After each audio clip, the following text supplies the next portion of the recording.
Juan spends his days on his phone, contacting other asylum seekers from his native Cuba. I thought of making a list to see how many Cubans there are and give this to whichever organization we could. There are lawyers, doctors, civil engineers. We're not brigands. We wanted the country that will embrace us to see that we can offer things to society. We're not here to extract wealth and go home, but to be part of society and contribute. Juan says he became aware of the plight of other Cubans when he was arrested while trying to catch a plane to Italy.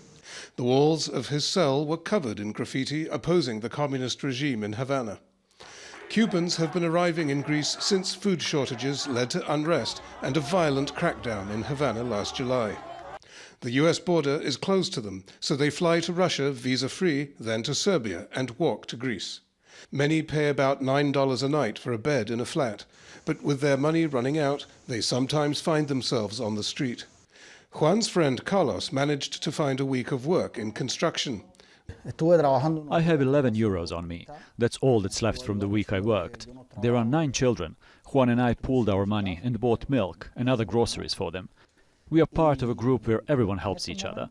Tonight I don't know where I will stay. I will make some calls. If I can't find a place, I'll make a plan. But there are others who are worse off. Carlos spent all the money he brought from Cuba buying several tickets to fly from Greece to Germany or Spain.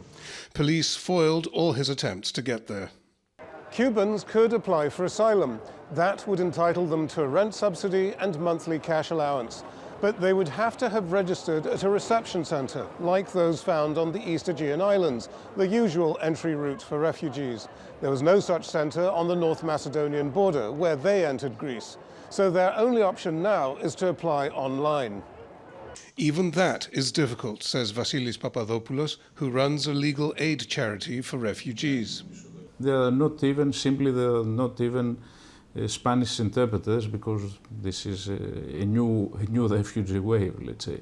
Right now what is going on is that the authorities do not register them as asylum seekers and force them, let's say, to live either back to their own country, to Cuba, or to find their own way, let's say, elsewhere. These refugees have another option. They can formally apply for asylum before being deported, but then they'd risk being imprisoned back home. We asked Carlos how he felt about that. I'd rather spend my life in jail here than return to Cuba. Psaropoulos, Al Jazeera, Athens.